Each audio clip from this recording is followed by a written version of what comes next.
do this sucker. We are live. Welcome back, party people, for another DAOhaus Haus Party live. Thanks for joining us, and special thanks to our guest, repeat guest, another one of them this week, Pet3rPan, for jumping on at what is inevitably a ridiculous hour in his time zone. So extra special thanks for that one. So this is sort of a special house party in a sense. We're kicking off all the stuff we've been teasing for so long. Next week, this is the last house party before we jump in with the Uber house and the house token and all that kind of stuff. I guess it'll be Uber House Party then. So yeah, Uber House Party. Welcome back, party people, to the first Uber House Party. Yeah, so I think we'll talk about that stuff in a second. By the way, just beautiful, like zooming in and out, like great camera work. By the way, let me pull it up for everybody. It's loading. There we go. Just trying to make it a party in the background here. Extreme close up.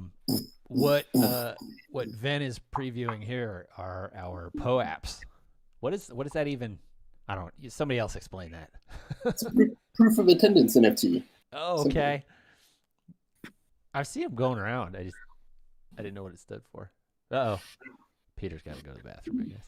Yeah, we should have done them a while ago, but yeah, for sure. So those will be up for grabs for anyone attending the call, as well as anyone watching the stream, I guess, until we run out.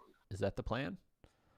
I'm not really sure how we would distribute to anybody watching the stream, because I have to send a link to everybody. If you want to pull up and you're watching the stream, come jump in the Discord.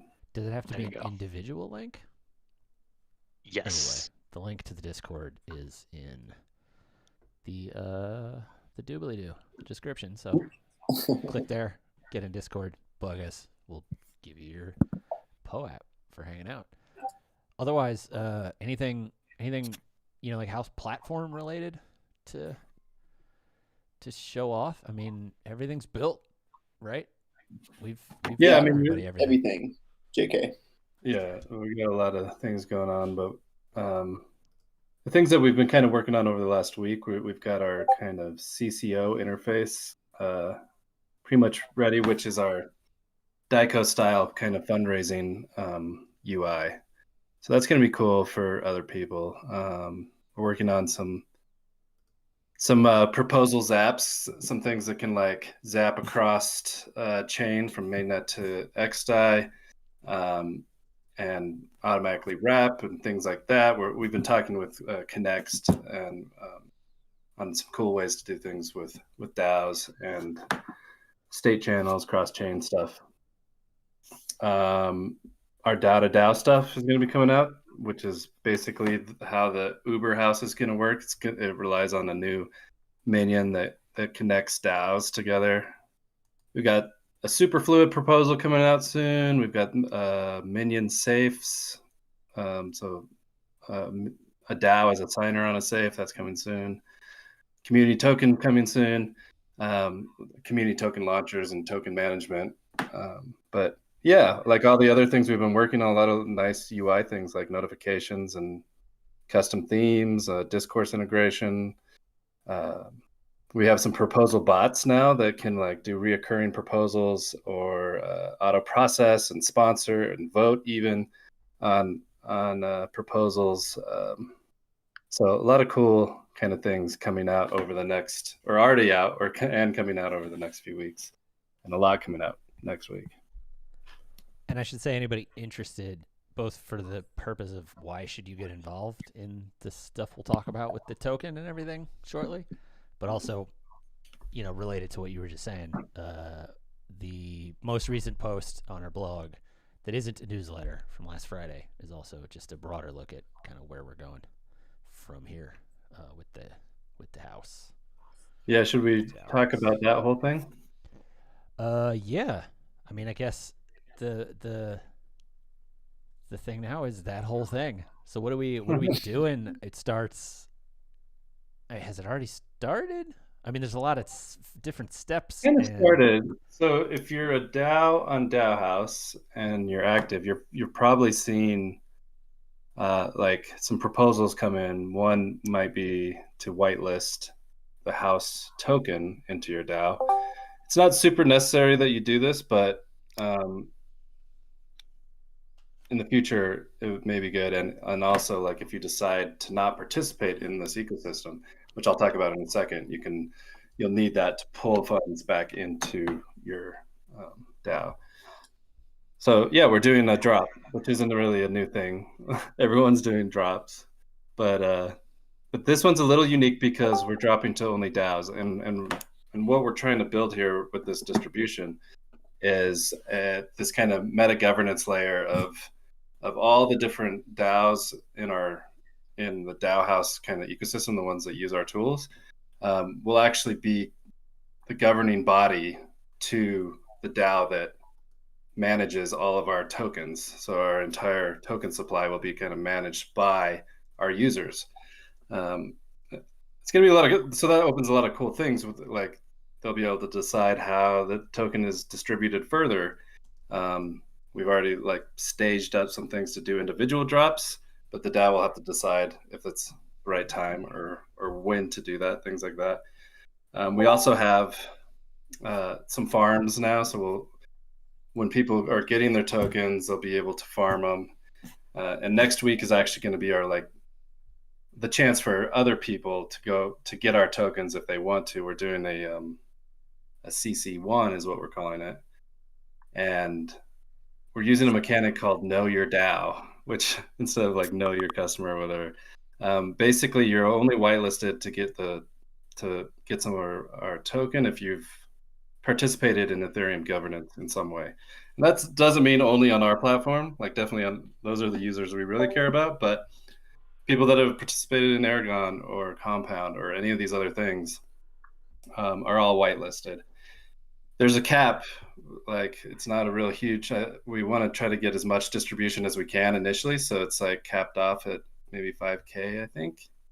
And that's actually using a DAO too. This whole this kind of sale, I guess, is offering is using the DAO too. So this is another really cool thing. As we've been building things out over the last 6 months, we've like realized that the DAOs are that this like mechanic of a DAO is more than just what we use them for. They're like the primary use case. They're really just kind of like building blocks for building out an entire platform. So probably 80 or 90% of this entire platform we're releasing is like a patchwork of different DAOs that are all connected and doing different things, like distribution in some cases and just being a DAO in some cases. So that's pretty cool.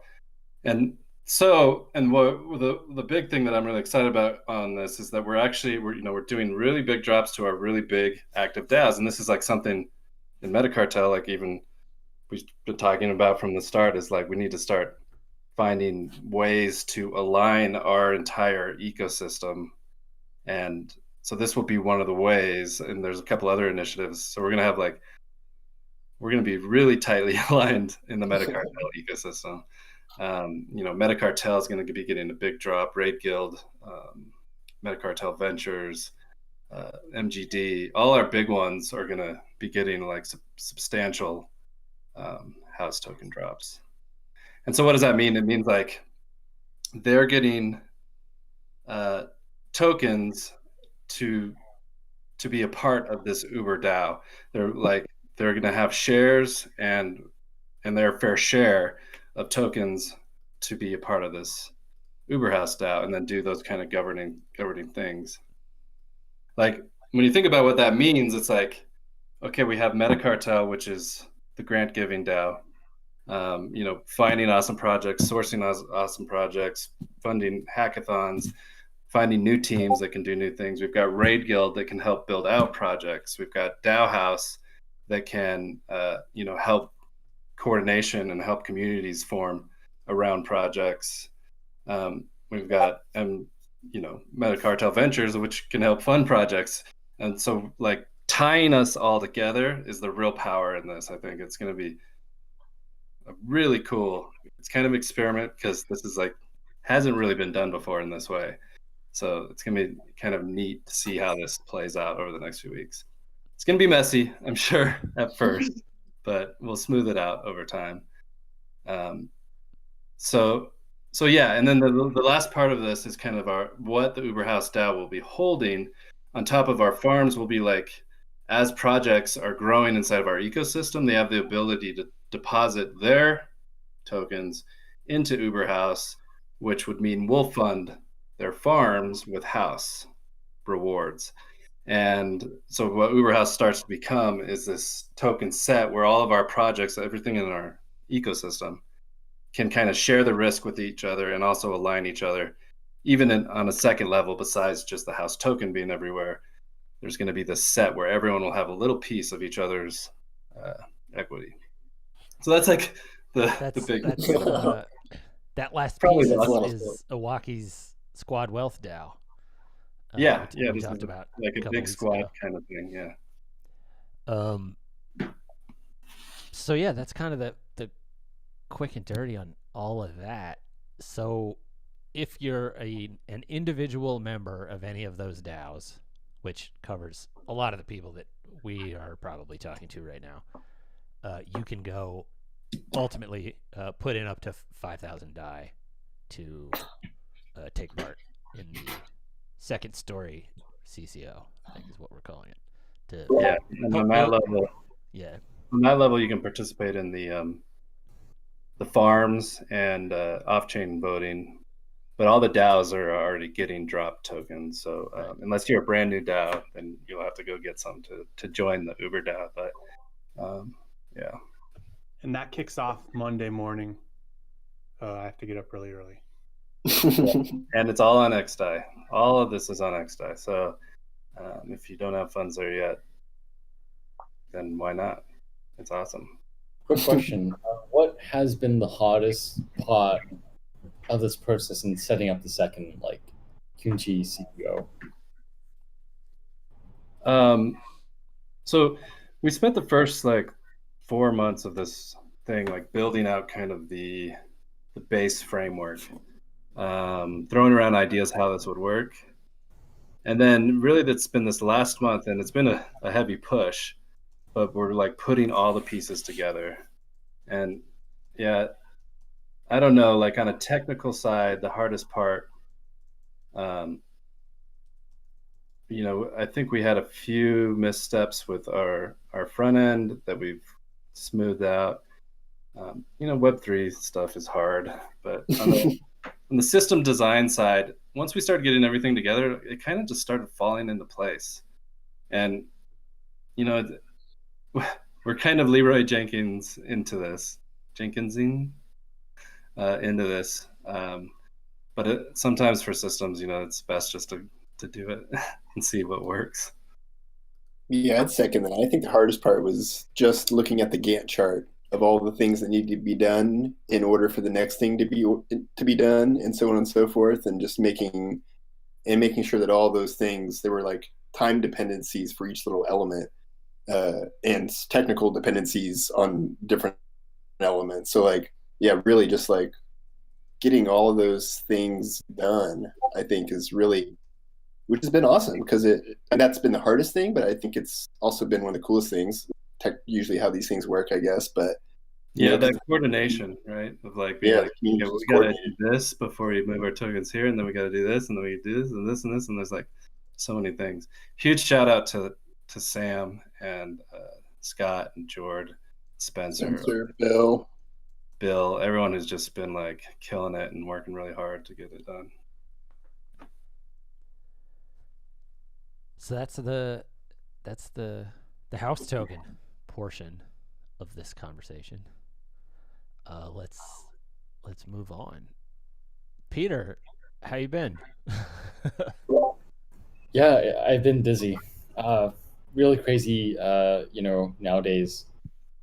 But still thinking about the same things, been working on a lot of like writing. Like it's like a lot of the writing I've been doing is mostly just collecting summaries, right, of my work, working with different DAOs and communities.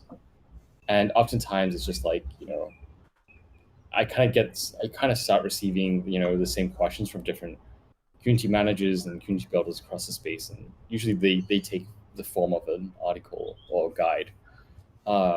Yeah, like the last one I worked on was really like kind of a TLDR or complete or kind of a guide on how I kind of think about, uh, what it takes. I mean, like how do you coordinate a grants program essentially for token networks and the role it plays. Yeah, and that really came about when you had this pattern of like different communities wanting to set up like ambassador programs, fund more activities and initiatives in the community, but mostly not really being sure of how to execute it. Right? It's like it's hard to know what you don't know. Yeah, I really like that. I've shared that post around a little bit to a few other people who were asking similar, questions on like spinning up different grants programs for their projects and things. So, yeah, super grateful that you take the time to put those kind of contents together. Yeah, I thought that was really well written. Yeah, super good. So we were talking about this a little bit beforehand, but when are you going to actually do a book? Because you get all that down on actual paper, backed by an NFT. But Yeah, I mean, maybe like over time these blog posts serve as that, right? But I mean, a lot of the times, so like in a way, writing is a way is like one way to express my laziness as well. Like, when I talk to different teams and such, it gets, to be honest, it does get tiring, or like not tiring, but you generally say the same things. And I'm generally not the best like person to I'm not the best explainer, to be honest, or speaker, but like at times, and I'm like to kind of save someone the pain of like watching me like ramble and stumble through my jumbled thoughts. I often just like send them a stack of links and I say, read this read this first and come back to me, and then let's what you think. like and, any feedback, and then generally we actually have really productive conversations after that, because like I try to write each of my posts. The last post in the grants program was a lot longer, but generally my posts aim to be very, very short. I try not to write a lot. I try to be very succinct and get across a really strong point I feel like is quite important, right? And a lot of it is also it's a lot about framing. Like, how do you think about certain things, right? Like, how do you think about the hard things about running and bootstrapping a community, right? And oftentimes these people lack those mental models and frameworks to think about the problems that they're trying to solve. Yeah, and then really like, yeah, like, and it's sometimes you just kind of need someone who's done some of these things a few times and seen it a couple of times to tell you, yes, you're on the right path, no. And just like, oftentimes the reality is just a lot simpler than, what we kind of, fear and dream up. Yeah, agreed. I love the idea of writing as laziness, because I feel the same way, where it's like I'm tired of answering this question. I'm gonna Right. put the time in up what feels like up front now to write the thing, so that for the rest of my life I can just go, hey, just read this. Right, exactly. That's definitely the goal. Here's a link. Yeah, it's definitely the goal to write something and have the intention is for it to be, like you can write about things and you can be wrong, but I try to write it in a way where it takes a very objective view of some topic, right? And if I have to implant my objective like opinions onto it, I'll be a bit more discreet. And yeah, it's like, yeah, I lost my train of thought, but Well, it sort of. oh yes, I was gonna say, yeah, like the goal, like I'm trying to like write at least one post every 3-4 weeks right now, So maybe like after this year or whenever, the goal is actually like we leave behind a stack of like posts on like how do you think about the different challenges of community building, right? The first handful of ones I wrote last year were really around just framing like more of like the macro challenges of community building, but now I'm getting a bit more specific. And whenever these nuggets kind of pop up, I'll like try to like hammer them down. Like the next one I'm doing is how you should think about hiring community like builders or like community managers, and how do you vet for them, right? So I'm trying to really put together a guide to like really that should help you ask the harder questions and look for the right things, right? And to really do that like properly, I had to really start the blog post off with like what is a community, right? Really define it myself, through a certain lens, and define, and then like that's the funny thing is I actually wrote a previous blog post called like the different types of community builders, settlers, explorers, and town planners. And I actually wrote that. I actually first sat down to write the how do you hire people first, but then I realized you needed to define the types of community builders. So like I went into that rabbit hole, and then like several like nearly 2-3 months later, them coming back and like looping back, and then I could now just write prerequisite reading. This is what I mean, when I mean settlers, explorers, and so on. So a lot of it is like Sudoku in a way, where like it's all roughly connected, and one by one, it's like getting it down. Well, and the thing about writing it down is there's kind of, and I see this more and more in sort of traditional education, and every time I see it, I go, that feels like the way that stuff should go.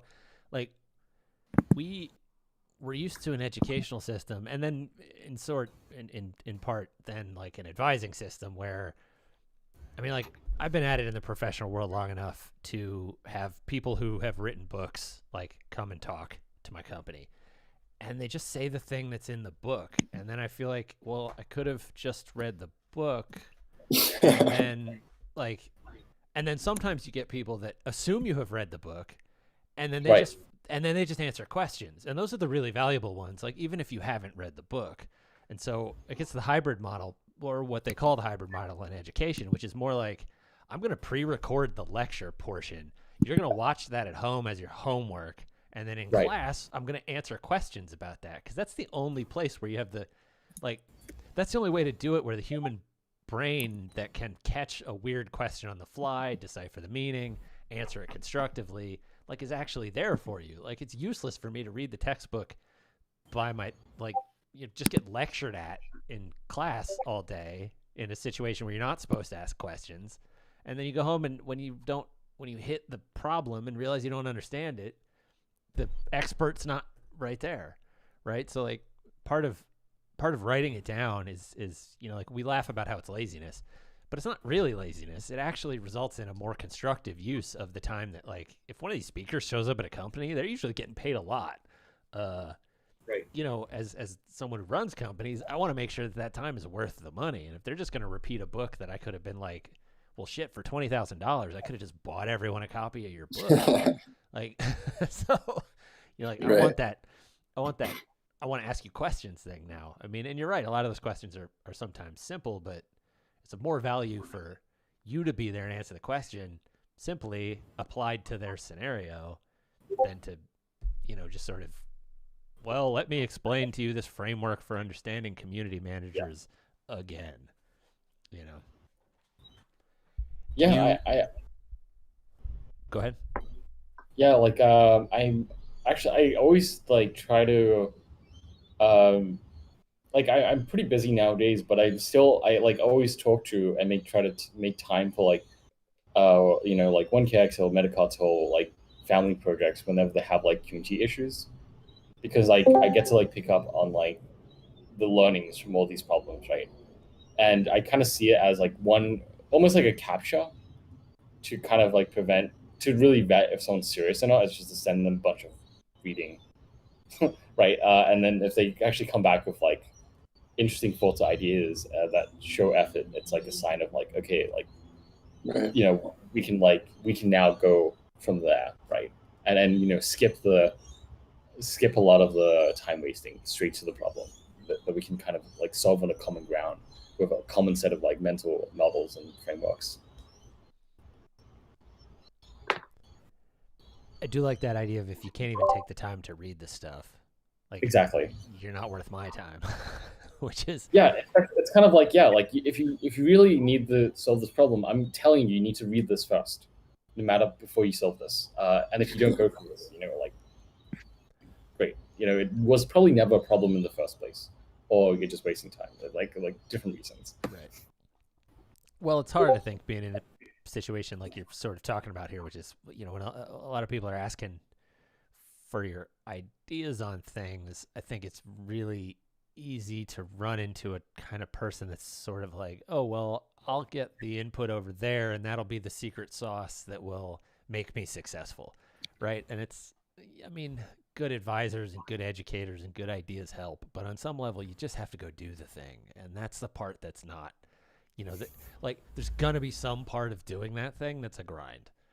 And if you can't grind through reading the stuff that that this person whose opinion you supposedly care about wrote and is telling you to read, then you already failed. And that's okay. It's a filter. It's like, it sounds judgmental when I say it that way, but it's a filter, right? Makes it's a fair sense. filter. Like the ingredients required to build community, in essence, really simple. Hence why I try to write very simply, right? Or as simple as I can, and as dumbed down as I can in simple words, right? Because inherently, practice of community building, I do believe is simple in itself. It's very hard to execute it. It's not only hard, but it's a lot of work. It's difficult. It's a difficult task that even if you try, you might fail sometimes. So yeah, like that was why I wrote hard things about communities. I just generally laid out look, it's like to get people to trust you, you have to put in a lot of work and effort, and you go through these cycles of of work, feedback, iteration with a community, and over time you build hardcore contributors and true believers. And to be one, to help foster them, you have to be one yourself to begin with, and you really need to believe in it translates, right? So and these are simple ideas. We all kind of know to understand it, but I think generally what stumps people is that when they try to sit down to do these things, that they often embark on fairly kind of unintuitive. They go down fairly unintuitive paths without really knowing it. In a way, I don't know. It's people say that they really care about community, yet you ask them how many community members have you talked to one-on-one, just for any other purposes in the last month, and they say barely any. And that's a sign of where to start fixing the problem, right? It's just right. On the idea of oh, sorry, go ahead. No, go for it. I'm talking too much. On on the idea of hiring a community manager or whatever. I'll certainly see a lot of times where there are projects that there's not, maybe they have a really excellent technical foundation or something, but maybe they haven't built up too much community themselves yet, so they need to go and find someone to kind of help with that. How do you think about I know you're working on the post or whatever, but in general, how do you do that? How do you find someone that's not in your community to come and help build community with you? I guess that's, or yeah, how do you think about that stuff? I guess how to vetting. One way obviously would be ideally trying to promote someone from inside because they already understand things maybe or something and can probably hit the ground running. But on the other side, maybe they're not the best person for the job in the long run or something. Right, you're not gonna fall in love from day one, right? To be real, it's kind of someone needs a job and they're willing to help you build a community, right, for the time and services, and I think that's totally fine starting point, jumping off point to go off, right? And then there's so many different ways you can actually help serve a community without being fully like bought in, or like fully being able to trust the community and its values and its mission from day one, right? And if you're being paid for your time and energy, it's this relationship of like you're here to serve the community in however you can, right? And you try to do the best of that. And I think the best community managers that you bring on are the ones who actually over time like better understand the ethos of the community. They build relationships that and able to fully connect with community members. And I think that's the ideal outcome over time, right? And that's when like they are able to really then self-drive a lot of the efforts. But yeah, like I think it's not always so romantic, right? Like in the start, but when you bring on someone to just help like with all these different tasks and like things you need to get done within the community. Yeah. I think Yeah, and I would sometimes plus one that. Oh, sorry. Well, Well, just quickly, I was just finishing up the point, I guess. But yeah, I would totally plus one that because, especially the way you put it, because really, if it's someone who understands what you just said and that's how they work as like a community person, then everything should be fine because that's what they should be doing from day one. Basically, is going and learning the community into the community and just learning the community's ethos. Yeah, that sounds like a good start. Well, I think what I was going to say is it's also, people are realizing that they need that community position. And so it creates a rush for people thinking, oh, well, what we need now is community. And so, I mean, like this is sort of what happened with me and this very project was sort of like, hey, we're going to need somebody for a community. And I came in and it was sort of like, well, actually not really yet. And so part of my job as the person who came in, prospectively as the community person here was to say, no, I think you're more at a phase where you need to talk about what you're up to so that we can listen to what people say back to us and figure out like what are we hanging our hat on to build the community? Because we don't already have, a critical mass of people hanging out talking. Sounds like you did your job, basically. I think so. But the first step of the job was saying, yeah, you're not ready for a community director yet. Yeah, right? of course. Like you need a communications director. And so I think sometimes people come in and you get this problem of like, when you have a goal state in mind, like especially if you're talking about hiring for a position, then you've already got somebody who's like, I want to throw money at this and I want X goal to come out the other side. And if that goal it's kind of like baking cake, right? Like it's like it's stupid analogy time, flash warning. It kind of feels like community is this end state of a group, and it's like a product or like if you will, a cake that you build over time, and there's different processes that are involved, right? But you don't say like you're the icing creator, you're like you're a chef, right? Or you're like a baker. You have to like understand the different processes that go into baking the cake, the different processes that maybe and the timing of what to do, right? Like, and you over time as you work, get the ingredients, prepare different things, compose different bits and pieces. You put together this cake, right? Just like I think with the community, like there's so much to community building is like the act of like fostering a community, right? And underlying this process of developing a community, there's many different like tactical tasks and skills that are involved, right? Like from recruiting people, communicating, writing, like creating content to like like doing user research, like all of this like feeds into the end process that is community building itself, right? So I think that you're much more like I think it's definitely like less like like day one you just like forever you manage the Telegram chat. It's like managing a Telegram group chat definitely is community management, and it feeds into that. You do need like it's one of the processes, well moderated Telegram chat, but it's not everything, and it's part of the process, right? And it's an important one if it's but I kind of think that like most communities die not because of like a huge like obviously many of them fail to get momentum off the ground and make real progress and create value, but a lot of the times like communities falter because through like 1,000 paper cuts as opposed to like one deep cut itself, right?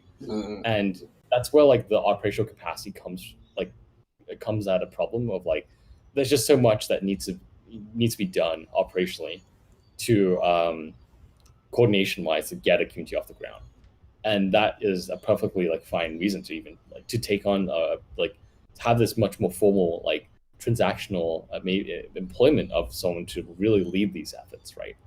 I think this is an argument of like it needs to come from within the community. I think that's ideal, but sometimes you just need to be very pragmatic as well. Like in the end, this community is trying to service and bring value to a group of people, and that's what matters most, right? And yes, you want to do it in a way that aligns with the community's values and ethos, but and if you can, I can argue that could be a bad thing also, because like like someone who's from outside the community and can learn it is probably going to be able to like tell that to other people a lot better than someone, or you know what I mean, like someone from inside the community might wall out the. It's not always a bad thing as well, right? Yeah. I think the other interesting thing when you're talking about like putting money into the mix with this kind of thing is the thing that I've like before I found myself doing the stuff I'm doing now, I did a lot of media production, and my title was literally producer. And so you always get that question like, what does a producer do? It's kind of like there's 1,000 things, and they're all. I feel like there's the same problem in community management, right? Like we're getting to a point where everybody realizes, particularly for our kinds of projects, like that they need someone to handle that task, but they don't really know exactly what it means yet. And so even when somebody comes and says, well, you do community, right? What do you do? The answer is kind of like, well, it really depends project to project.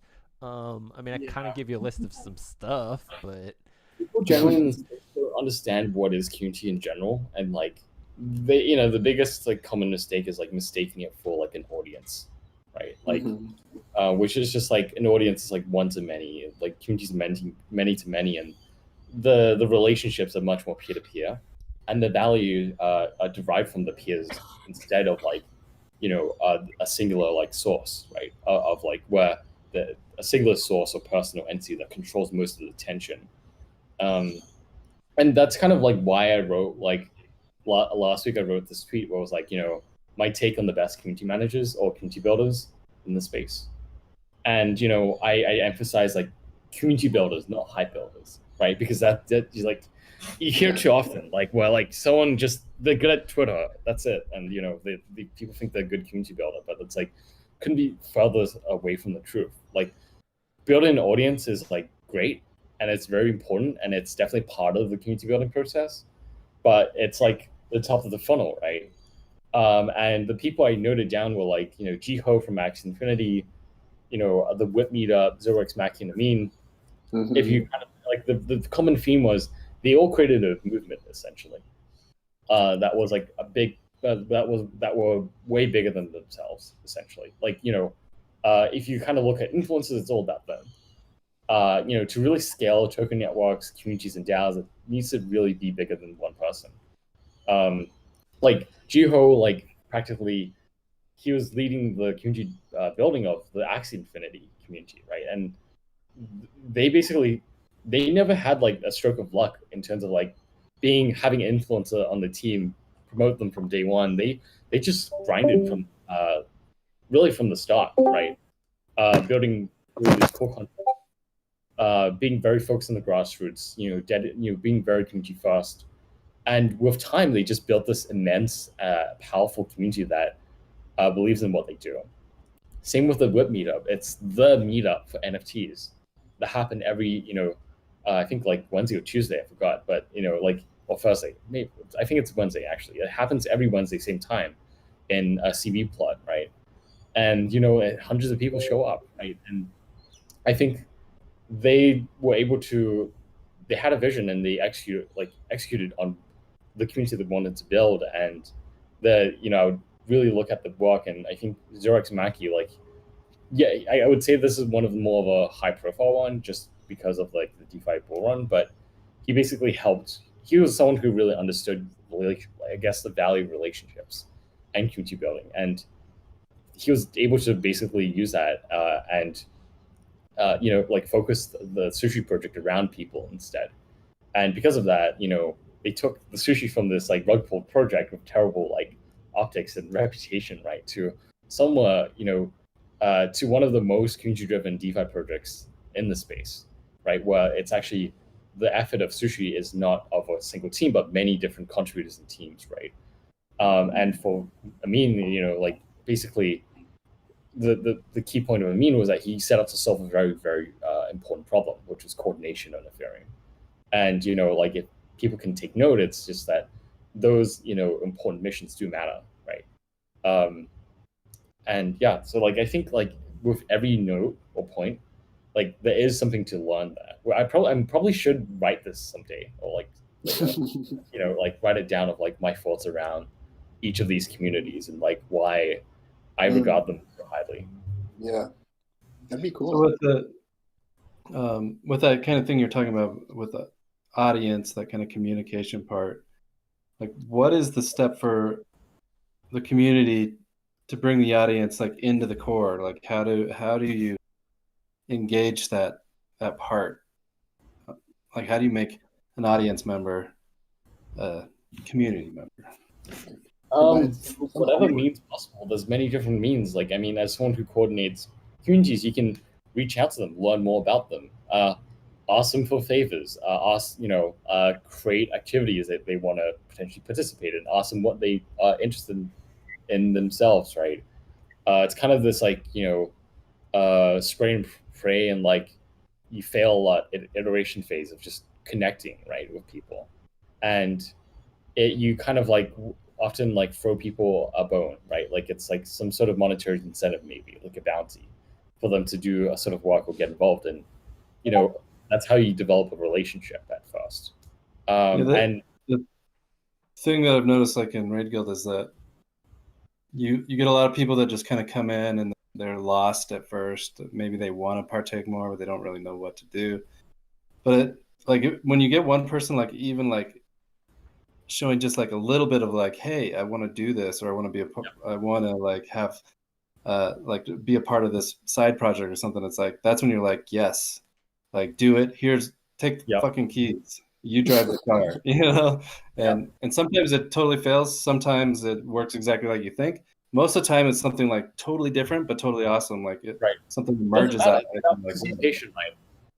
It's about believing in people, taking a chance on them. That's why that was such an important metacartel value. It was like back others, right? It's like kind of leap of faith. Like when in doubt, like give people that opportunity to like to bet on them essentially, right?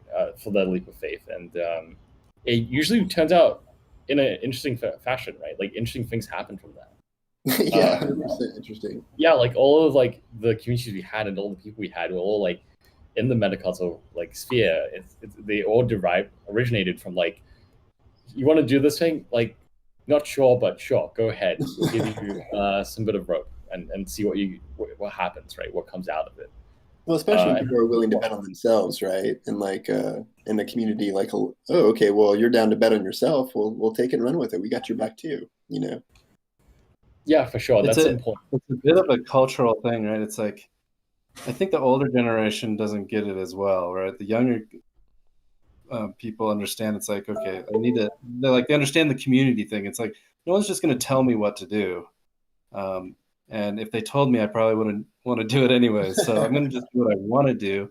And if I get some like respect for that, then I'm going to do it fucking awesome, Yeah, I think the people are usually the most grateful for others, not because like you gave them an opportunity, but you gave them the opportunity for them to surprise themselves, right? Like, or like to do far better. Like it's like like generally positive environments that help build each other up like tend to do much better like than environments that like tear others down and like degrade or like ones that are hostile, right? So I do think that it's an important part of like creating psychological safety in these groups where you're able to fail, you're given chances. So as long as you manage the risk of the project and I think a lot of it, like leap of faith thing you mentioned is, I think,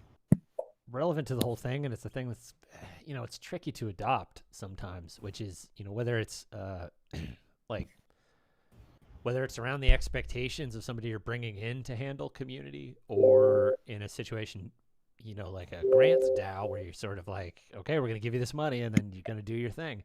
Like, it's uncomfortable to be in that situation where you have a loss of control. And so I think, if you're the group bringing in somebody for community, like, you just have to understand that that position is one where they need that rope, because they need to be able to go, like, I can deliver you a plan for what I think I'm going to do at the beginning of this job, and it's probably going to be scrapped in a week and a half. Like, because as soon as I get incoming signal, I have to adapt. And so both as a community, like, manager, leader, whatever you want to call it, like, you kind of live in this, like, you're committed to what you're going to try until the second that you get a thing that pushes you a different direction, and then you have to commit to, feel like you have to constantly be throwing out your plan to respond to what the community is saying that they want. I'm stoked that this stream has turned out to be a thing that like 25 people show up for. But if after the third one nobody was showing up, I would have scrapped it. And it's that kind of thing where I think if you're used to traditional sort of management things and deliverables and KPIs and stuff like that, like, you get stuck in that audience place because you're just going, okay, well, but when are you going to deliver, X? Or I'm still generally a fan of those sort of things, but I think it's like, it's impossible to manage and scale that sort of organization from a top-down fashion. So I think it's much more like self-driven in that sense, right? Like self-driven, assessments of like, am I like, I'm going to try to achieve X, Y, and Z or hit this milestone. I'm going to, go about it in this fashion. Like, am I getting that right? What can I change? Am I, like, failing, succeeding? It really kind of brings it out into the open, I think, like, rather than being like opaquely like managed by a manager, right? Yeah, like, in the end, like, through like decentralized autonomous organizations, you kind of have to also justify why, in the end, you deserve the resources as well, right?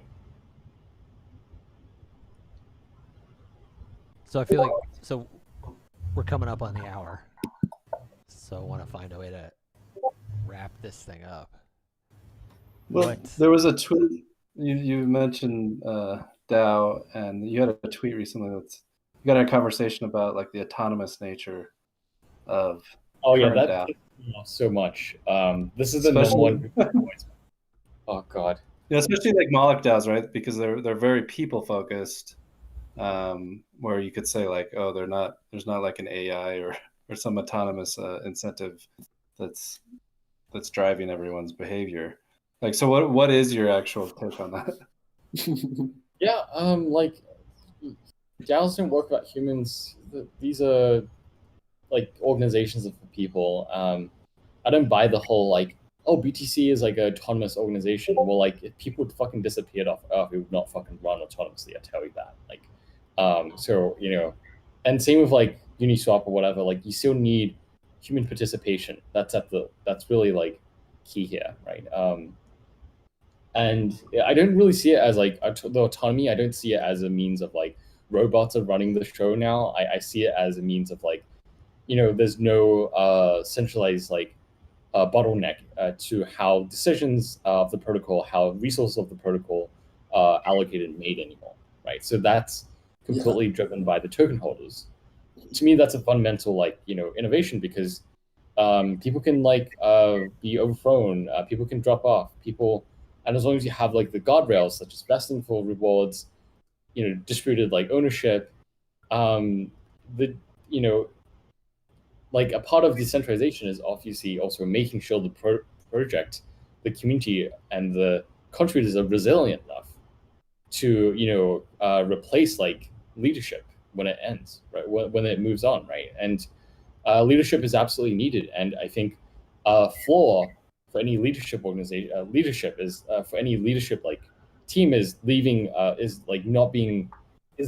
organization in a position where they're not able to produce leadership of its own, right? So that's a very important part of like the decentralization process, I think. But it's this idea that, like, like people can operate it without, like needing to ask the CEO to like write a check, right? To X, Y, and Z. People can just like make a decision collectively and draw resources and make decisions. This is like autonomy, right? From my point of view. Yeah, I like that perspective. Really, just like, yeah, there's no bottlenecks. Yeah, that's good. That's sort of gets to that space of is there a better name than DAO, I guess, but it seems like DAO's what we're stuck with at this point, because but yeah, there's that idea ultimately of like that the goal is removing human decision making, and it's not really. It's about centralizing it on this stuff that centralize is not the right term. It's about only using the human decision making for the stuff that actually matters, and not the stuff that doesn't. And in that sense, like you said, the removing the bottleneck that would otherwise and it's not always about coordination failure. It's not always about decentralized governance in itself. Like centralized governance, decision making can also be a tool itself. Like it's another tool to like coordinate and build a community too. So like these might be councils, smaller multi-sigs of resources, right? Like yes, that's definitely one thing that I think people kind of conflate as well. Yeah, there are reasons to go fast, and if so, go alone or centralize a little bit, right? Exactly. There's certainly lots of examples of where it's better to, work together and So when you own a DAO and it kind of sucks, you're probably using the wrong tool. Yeah. Awesome, man. Well, thanks for joining us for another one of these. Yeah, the whole Pleasure. if you want to go fast, go alone thing is a good place to end, probably. Because that's the Meta Cartel tagline, right? Yeah, what's the full African proverb. What's the full tagline? I mean, I guess it's if you want to go fast, go alone. But if you want to go far, go together. There you go. You gotta have each other's backs.